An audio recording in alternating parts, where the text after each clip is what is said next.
자, 2부요. 이 제목이 오늘 두 가지식으로 좀 이야기하겠습니다. 미북 회담이 잡히고 둘이가 좀 이상하게 돌아가는 꼴이 보이면 앵글리 블루 무브먼트 집회를 제가 이렇게 하도록 하겠습니다. 근데 이 집회는요, 미국 대사관 앞에 몰려가서 저는 해야 된다고 보고 있습니다. 왜 그런가 하면 지금 미국이 트럼프가 자신의 이해밖에 모르는, 제가 봤을 때는 수준 미달의 사람이라고 보고 있습니다. 몇 분은 저한테 아주 집요하게 한국의 문재인이 잘못하는 거지 왜 트럼프 욕하나 하는데, 문재인 욕하지 않습니까? 제일 많이 하지요. 그 다음에 트럼프도 욕 들어 먹어야 돼요. 한미 간의 관계가, 한미 동맹이 체결된 이후에 6.25 전쟁이 끝나고 그건 지금 60년이 넘는 시간을 끌어오는 동안에 이것이 한쪽의 이해만으로 됐다고 보진 않습니다. 미국도 아시아에 있어서 공산화의 도미노를 막고 중국과 러시아 코앞에 전초 기지를 마련하고자 한국의 주한미군을 유지해왔고, 한국은 주한미군의 유지 대가로 월남전에 가서 수많은 한국의 젊은이들이 죽거나 다치고 왔습니다.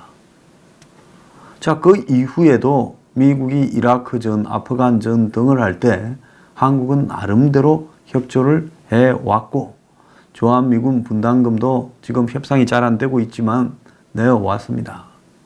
그런데 그런 한미 관계를 이제 와서 트럼프 개인의 정치적 이해 때문에 말아먹으려고 하는 부분에 그걸 비판을 해야지, 그걸 갖다가 트럼프는 욕을 할 수 없는 대상이다. 정말로요, 제가 제일 경멸하는 거는, 친북보다 더 경멸하는 거는 이 보수 내부에 자리 잡고 있는 아주 상투적 친미주의자 내지는 트럼프를 아주 그냥 따라 제끼는 트럼프 앞잡이들입니다. 그런 사람들이요, 보수를 얼마나 망치는지 모릅니다. 저보고 보수 우파라는데, 우파라는 거는요, 정치학 사전에 제대로 없어요. 보수면 보수지 뭔 놈의 우파입니까? 자유주의고 뭔 우파입니까? 자유우파. 개 같은 소리 하지 마라 그래요. 보수는 보수입니다. 정치학 사전에 용어로 우파라는 거나 그런 게 있는 거 봤어요? 그렇다고 자유주의라고 하면 한국의 우파를 자유주의라고 정리할 수 있어요? 자유주의 영어로 하면 뭡니까? 리버럴리즘 아닙니까? 미국에서 리버럴리즘 하면 뭐가 됩니까? 좀 중도 좌파 성향이에요. 그렇기 때문에 보수는 보수다. 그건 나는 보수라고 하지 딴 말을 안 쓸 거니까 그런 말에 대해서는 저한테 시비 걸지 말고 딴 데 가서 알아보라는 겁니다. 자, 그래서 저는 이 미국이 지금 매우 잘못 가고 있다. 이건 미국의 전부가 아니에요. 트럼프하고 폼페이오 그 몇 사람 이야기입니다. 한국에서 볼턴 임명했을 때 맥마스터 대신에 볼턴이 왔으니까 이제 끝났다 북한. 웃기는 소리 좀 하지 말라 그랬어요. 어제 무슨 미군의 주일 미군이 북한을 핵 보유국으로 동영상 만들었다. 그 확대 해석한다? 확대 해석 아닙니다. 미국의 군은요, 한국처럼 정치적이 아니에요. 그 사람들이 그걸 만들어 놨다라는 것은 사실상으로 미국 군 내부에서는 북한의 핵 보유국으로 인정하고 가겠다라는 부분이 공유되어 있기 때문에 그런 거예요. 만약에 미국의 대통령이 북한의 핵에 대해서 단 1초라도 인정할 수 없다라는 입장 갖고 있든가 말든가는 너네 자유인데 우리는 죽어도 인정하지 않고 너네들을 끝까지 없애겠다라는 입장이 미국 군에 공유됐더라면 그런 동영상이 만들어질 수 있다고 생각하십니까? 그래서 제가 앞에 만약에 앵글리 블루 무브먼트 집회를 한다면 미 대사관 앞에 가야 된다. 왜? 한국에 문재인을 그리고 친북 종북을 반대하고 문이 끌고 가는 대북평화 사기쇼에 반대하며 한미 동맹이 유지되어야 되고 주한미군이 존재할 필요가 있다라고 생각하는 수많은 침묵하는 보수가 있다. 이걸 보여줘야 된다고 저는 생각을 합니다. 그리고 제가 해리스 대사한테 한마디를 하자면요. 자, 많은 사람들이 해리스 장군이 호주 대사로 가다가 한국으로 왔을 때 다 환영했습니다. 자, 제임스 릴리 미국 전 외교관 중앙정보국에서도 근무했고 주한미 대사로 88년에 있었고 주한미 대사를 마친 다음에 주중미 대사를 할 때 89년에 천안문 사태가 터졌습니다. 중국의 민주화 운동을 하는 그런 사람들을 중국 군부가 탱크로 밀어버렸을 때 수많은 학살을 저지를 때 이 사람은 주중 미국 대사로서 이 사람의 자서전에 보면 어떻게 그 학살을 막기 위해서 또 학살받는 이 민주화 운동을 하는 학생들을 보호하기 위해서 정말 몸을 던져 노력했는가가 나와 있습니다. 자, 우리가 여기서 중요한 것은요. 해리 해리스 미 대사가 한국에 왔을 때 미 태평양 사령관으로서 사성 장군으로 임무를 마치고 호주 대사로 가는 사람을 붙들어다가 한국으로 보냈습니다. 자, 그때 이 많은 사람들이 해리스 대사에 대해 기대를 했습니다. 그런데 지금 제가 이렇게 보기로는 해리스 대사나 주한미 대사관은 놀고 있다고 보고 있습니다. 그냥 트럼프의 방침에 눈치나 보면서 한국 내에 문 정권의 대북, 친북, 평화 사기 쇼에 또 문 정권의 안보 해체에 문 정권의 동맹 해체에 반대하는 수많은 한국민들의 목소리를 제대로 미국에 전달하고 있지 않다고 보고 있습니다. 자, 주한미 대사 놀러 왔습니까? 미국 대사가 놀고 있거나 정권 앞잡이들하고만 만나고 있습니까? 한국에요. 이 미국 대사관이 대선이나 이런 거 있을 때 판단을 잘못한 일들이 좀 있었습니다. 왜 그런 일이 생기는 줄 압니까? 중요한 계기가 있을 때, 효선 미선 사건이나 장갑차 사건이나 광우병 시위나 이런 게 있을 때 항상 판단이 좀 거스를 때가 많이 있다고 제가 들었습니다. 한국 사회에서 기득권에 있는 사람 말만 듣고 다니니까 미국 대사관이 한국 국민들의 입장을 미국 국무부에 제대로 보고하지 못하고 있다는 겁니다. 제가 미국 조야에서 듣기로 한국 대사관이 주한미 대사관이 지죽은 듯 고요하다고 듣고 있습니다. 당신들 놀러 왔습니까? 수많은 사람이 지금 문 정권의 김정은의 분노에서 외치는 소리는 들리지 않습니까? 그래서 집회를 한다면 미국 대사관을 포위를 좀 해야 되겠다. 나라를 사랑하는 사람, 그리고 미국이 그래도 우리의 우방이라고 생각하는 사람들이 미국 대사관 앞에 가서 미국 대사와 대사관의 행태를 규탄하고 트럼프 미국 대통령 화형식을 좀 하든지 이런 방식을 통해서 분노한 한국 국민들의 시각을 미국에 알려야 된다 생각합니다. 성조기 들고 다닌다고요. 태극기하고 같이 이스라엘 국가 부른다고요. 미국이 마치 하나님같이 한국을 구해주고 시혜를 베풀 것 같습니까? 아니에요. 트럼프 화형식을 할 수 있어야 미국이 정신 차리는 겁니다. 그래야 미국에, 제가 볼 때 트럼프는 구제불능이라고 봅니다. 미국에 트럼프 혼자 끌고 가는 거 아니에요. 미국의 언론과 미국의 민주당과 미국의 공화당에서도 생각이 박힌 사람들이 한국의 여론이 그러지 않구나. 마치 문재인이 한국을 전체 대표하듯이 하고 있는 부분에 대해 이제는 그게 아니다. 침묵하는 다수의 상식적인 한국인들이 문에 대북 평화 사기 쇼에 분노하고 거기에 같이 놀아나고 있는 미국 트럼프의 이런 한국 포기 정책에 대해 분노하고 있다는 것을 알려야 된다고 저는 생각을 합니다. 자, 저 희대의 사기꾼이자 학살범이자 범죄 집단, 패밀리 비즈니스가 갈취이고 살인이고 마약이고 위패고 협박이고 공갈이고 고문이고 학살인 저 김씨 패밀리 똘마니 저 인간하고 붙어 먹으면서 그 한국의 안보를 포기하고 장기적으로 보면 미국의 이해도 포기하는 이런 트럼프의 행태를 더 이상 용납할 수 없다라는 겁니다. 그래서 미북 정상회담에서 또 둘이가 붙어 먹어서 ICBM을 폐기한다면서 그 대가로 주한미군을 감축하고 대북 제재를 완화해서 개성공단을 허용해 주려고 하고 이런 짓거리를 하면 그건 더 이상 용납해서는 안 되는 겁니다. 오늘 아침에 보면 트럼프가 김정은에 답친서를 보냈고 그것이 지난 주말에 김정은에게 인편으로 전달되었고 그리고 트럼프는 작년 28일 날 받은 김정은의 친서를 1월 2일 강요회의 석상에 올려놓고 훌륭한 편지를 받았다. 김정은을 만나 비핵화 논의를 이어가고 싶다. 제가 트럼프 화형식도 해야 된다는 게 이것 때문입니다.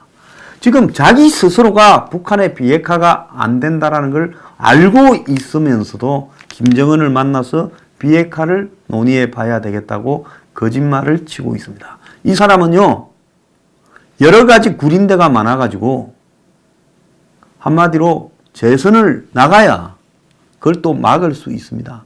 지금 푸틴하고 트럼프가 회담을 했을 때 거기에 통역으로 들어갔던 사람들에게 그 통역한 내용을 다 통제했다.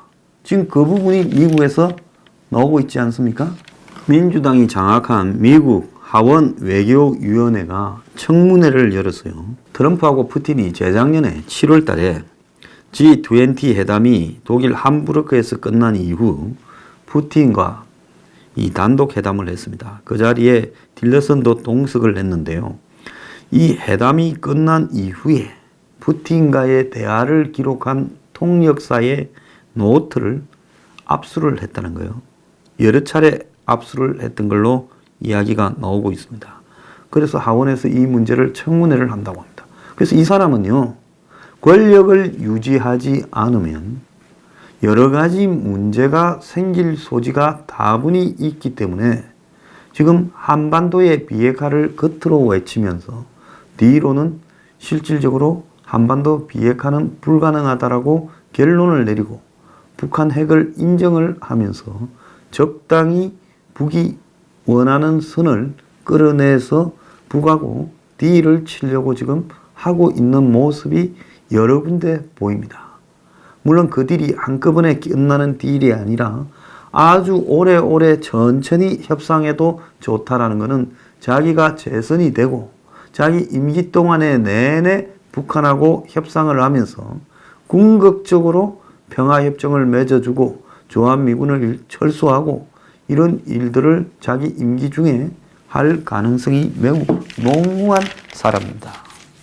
자, 그래서 지금 북한과 회담을 급격하게 추진하고 있고 그런 북한과의 회담의 실무 대표로 지금까지 미국의 비건을 인정하지 않고 왕따를 시키던 북한의 외무성 부상 최순희가 이제 스웨덴에 가서 미국과 접촉을 한다는 거예요. 비건을 만나러 가겠지요. 어제 베이징 서두공항에서 최순희가 목격이 됐고 스웨덴에 간다고 집으로 말을 했습니다. 자, 김영철이가 이제 최순희 비건이 스웨덴에서 만나고 나면 이번 주말이나 내주 초에 워싱턴으로 가서 폼페이오를 만난다고 합니다.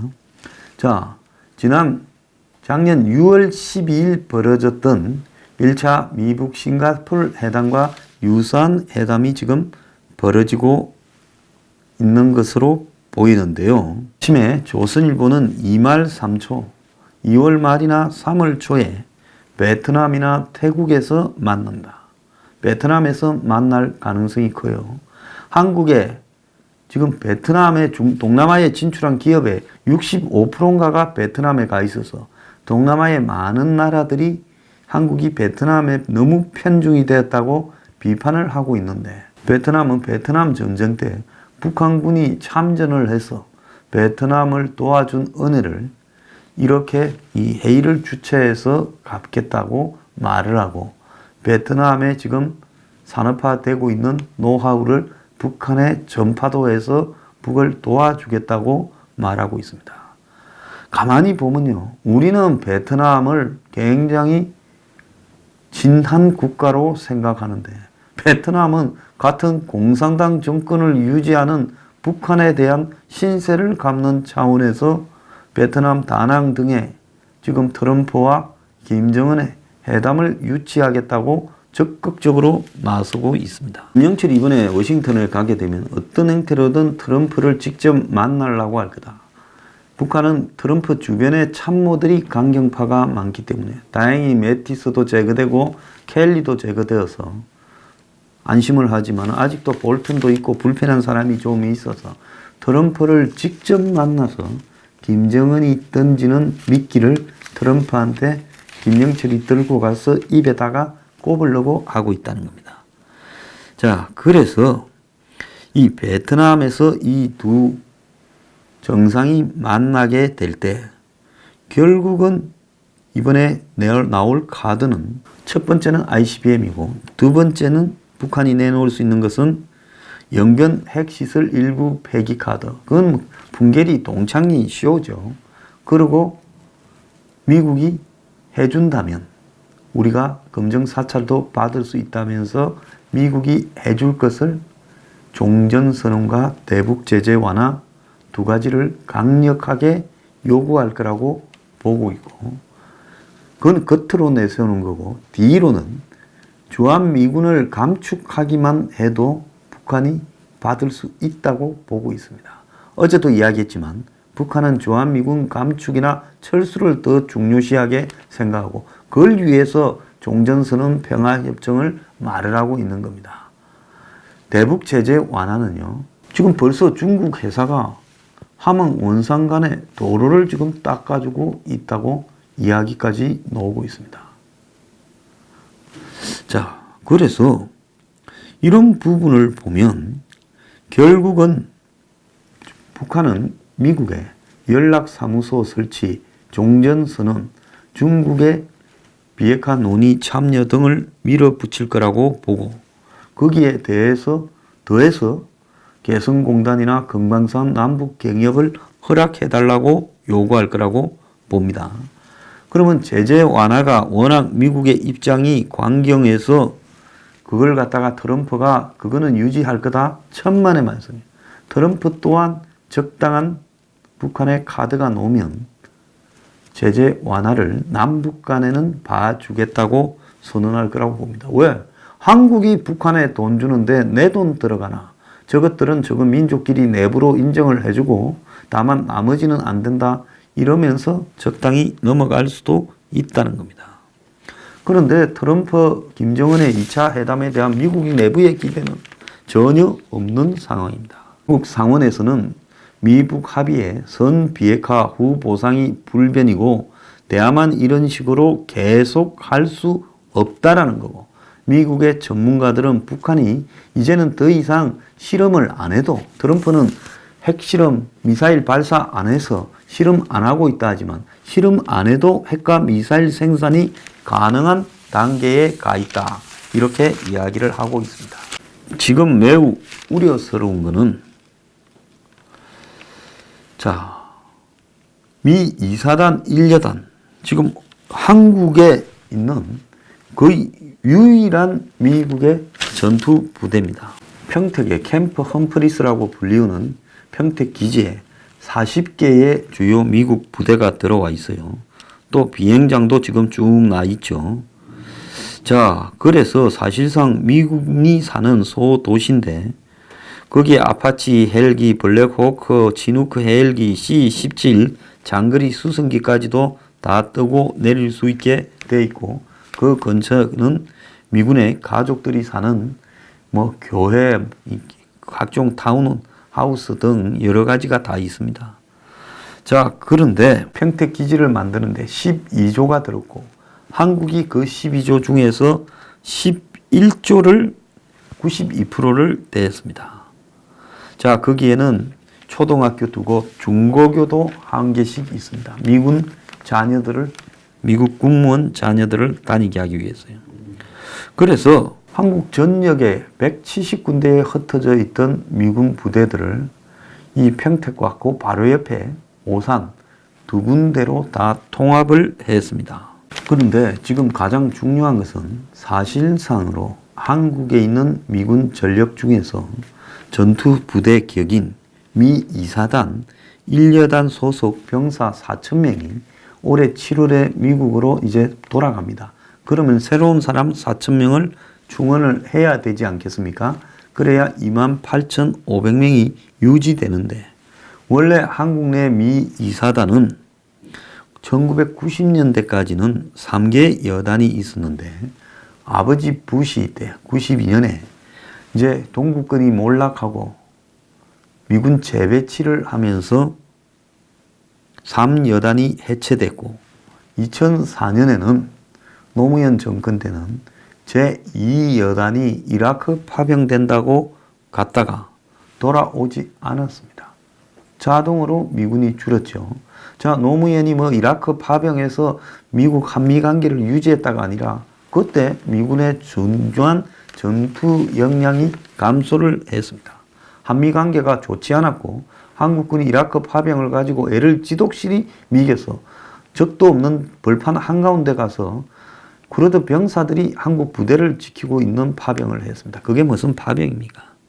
자, 나머지 1여단도 2015년부터 9개월마다 순환 배치를 했는데요. 올 7월 달에 아예 갔다가 안 올 수 있다는 겁니다. 자, 그런데 이런 미군이 감축될 수 있느냐니까. 지금 주한미군 사령부의 핵심 간부는 그거는 위에 사람들이 하지 우리가 어떻게 알겠느냐고 부인도 안 하고 있고 트럼프 뜻대로 감축을 한다면 1여단이 돌아갔다가 안 올 수 있다는 겁니다. 그럴 경우에는 한국의 미군 전투 보병 병력은 아예 하나도 없는 거예요. 나머지 24,000명은 지원 병력이에요. 그러면 전쟁이 나면 미군이 100명이든 1000명이든 전쟁에 개입이 돼야 그것이 우리가 인계철선이라고 부르는 자동 개입으로 가게 되는데 미군이 지원 부대만 남아있다가 이제 지원 부대도 점점 축소되면서 결국은 발을 빼는 양상으로 가고 있다는 겁니다. 지금 이 의회에서 국방수권법안에 이렇게 연계해서 괜찮다? 아니지요. 22,000명 밑으로 줄이지 못하도록 해놨고 결국은 28,500에서 1여단 보병 전투병력 4,000명이 빠져도 아무런 지장이 없도록 해놨다는 겁니다.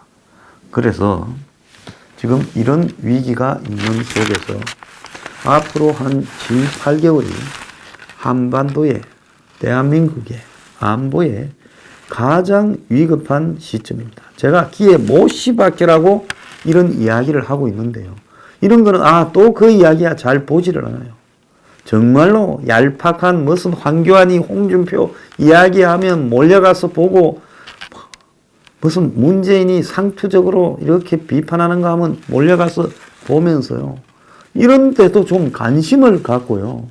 내일처럼 생각해서 싸우지 않으면 이 나라 안 됩니다. 제가 필요할 때 앞장서서 싸울 거니까요. 여러분도 같이 싸워야 됩니다. 그러지 않고 그냥 여러분들의 삶이 보장되는 것은 아닙니다.